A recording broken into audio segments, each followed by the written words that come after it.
Hello and welcome to Krishi Jagran business platform that keeps you updated with all the agri news of the nation. This is your Saxena. Let's take a quick look at the top headlines of the day.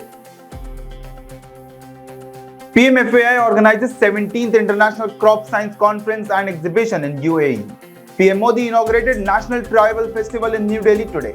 G20 members stressed on increasing climate finance to help farmers, says Manoj Ahuja.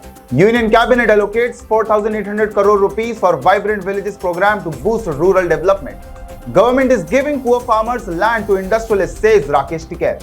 Bengal government presents 3.39 lakh crore rupees budget focuses on tea planters and farmers.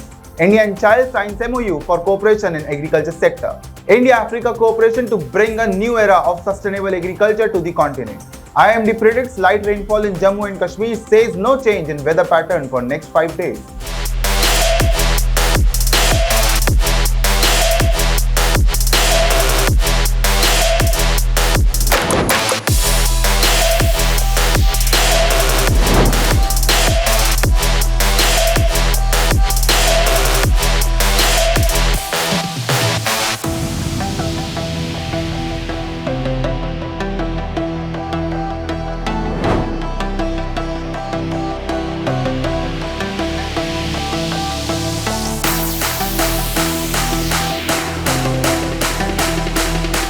Now the news in detail.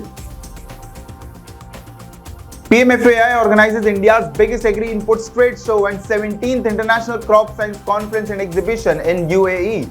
Agri experts from India and the world will gather at Hyatt Regency Dubai for the 2-day event. This event will provide a platform to the participants to interact with top agri input companies, build brand awareness and generate new market sales leads and business networks. The event began with the welcome address by the President of PMFAI and Chairman of Emco Pesticides Limited, Pradeep Dave. This year, the organizers are expecting more than 800 professionals across the globe, which includes IIL, Best Agro Life Limited, Royal Agro Organic Private Limited, etc. This will give an opportunity to exhibitors to interact directly with the business leaders in the industry. Prime Minister Narendra Modi today inaugurated Aadi Mahotsav, the mega national tribal festival at Major Dhyan Chand National Stadium in New Delhi. The Prime Minister has been at the forefront of taking steps for the welfare of the country's tribal population, while also acknowledging their contribution to the country's growth and development. The Aadi Mahotsav, which celebrates the spirit of tribal culture, crafts, cuisine, commerce and traditional art, is an annual initiative of the Ministry of Tribal Affairs, Tribal Cooperative Marketing Development Federation Limited. Over 200 stalls at the venue will showcase the rich and diverse heritage of tribes from across the country. The Mahotsav will feature around 1,000 tribal artisans. Since 2023 is the International Year of Millets. A special focus in the Mahotsav will be on showcasing Sri Anna, grown by tribals, in addition to the usual attractions such as handicrafts, handlooms, pottery, jewelry and so on. The G20 members emphasized the importance of increasing climate finance to assist farmers in taking adaptation measures to mitigate the impact of climate change on the farm sector, Agriculture Secretary Manoj Ahuja said on Wednesday. Climate finance was one of the issues that were discussed, Ahuja told the media on the final day of the G20's first Agriculture Deputies meeting in Indore.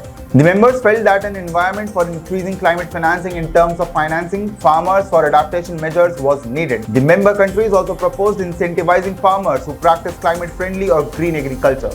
Carbon credit was one of the methods they mentioned. He added that the G20 nations also shared their experiences with the effects of climate change on agriculture. The Union Cabinet has approved the Vibrant Villages program, a centrally sponsored scheme for the coming financial year with a financial allocation of 4,800 crore rupees. The program aims to develop infrastructure and provide livelihood opportunities in 4 states and 1 union territory along the northern borders, said Union Minister Anurag Thakur. The program is expected to discourage outmigration from these villages and improve border security. The development of infrastructure and economic opportunities will encourage people to stay in their native locations in border areas. The Vibrant Villages program will help to identify and develop economic drivers based on local natural, human and other resources of the villages on the northern borders. The program will promote social entrepreneurship and the empowerment of youth and women through skill development and entrepreneurship. On Tuesday night, farmer leader Rakesh Tikait addressed the Sangharsh Sabha of people affected by the Southeastern Coalfields Limited Gevra project. He urged land displaced farmers to stage a massive Andolan if the centre and state did not address their concerns. Tikait, speaking at a public meeting organized by the Chhattisgarh Kisan Sabha in Ganganagar, Korba, urged the thousands of farmers in attendance to fight the central and state governments together if their 6-point demands were not met. Tikait, the leader of Sanyukt Kisan Morcha, claimed that whether it is Hasdeo, Korba or Bastar, both the central and state governments want to give land to industrialists by stealing land from the poor farmers. Tikait stated that the fight to save the land in Chhattisgarh has become the most important battle, with the agitations taking place in 22 different locations across the state. Tikait stated that 40 leaders of the Sanyukt Kisan Morcha are touring the country spreading the message of worker farmer solidarity, and that he will be in Chhattisgarh until February 18th as part of that tour. The Mamata Banerjee-led West Bengal government presented 3.39 lakh crore rupees budget for 2023-24 on Wednesday, focusing on farmers and ailing tea sector, the state's potential as a logistics hub and budding entrepreneurs ahead of Panchayat elections. According to Finance Minister Chandrima Bhattacharya, the state GDP is expected to grow by 8.4% and the industry by 7.8% in the current fiscal year, both of which are higher than the country's expected growth rates. Bhattacharya stated this while introducing the financial statement to the Assembly. She stated that an upcoming West Bengal Logistics Policy 2023 would capitalize on the state's strategic location at the crossroads of South Asian nations to establish a global logistics hub. The Union Cabinet chaired by PM Narendra Modi on Wednesday gave nod to the signing of MOU between the governments of Republic of Chile and the Government of Republic of India for cooperation in the field of agriculture and allied sectors. Anurag Thakur, Minister of Information and Broadcasting, and L. Murugan, Minister of State for Information and Broadcasting, Fisheries, Animal Husbandry and Dairy, deliberated upon numerous recommendations and proposals that were raised and briefed the media about the Cabinet's decision. As per the official statement, the MOU will provide cooperation in the field of agriculture and other agri-related sources. A Chile-India Agriculture Working Group will be established in accordance with the Memorandum of Understanding. This group will be in charge of overseeing, reviewing and evaluating the execution of the MOU as well as setting up a regular contact and coordination. The exchange of agricultural inputs and technology is one of the main areas of cooperation. Africa is eager to obtain these inputs from India, one of the world's top manufacturers of agricultural inputs including seeds, fertilizers and pesticides, in order to boost the output of their own agricultural sectors.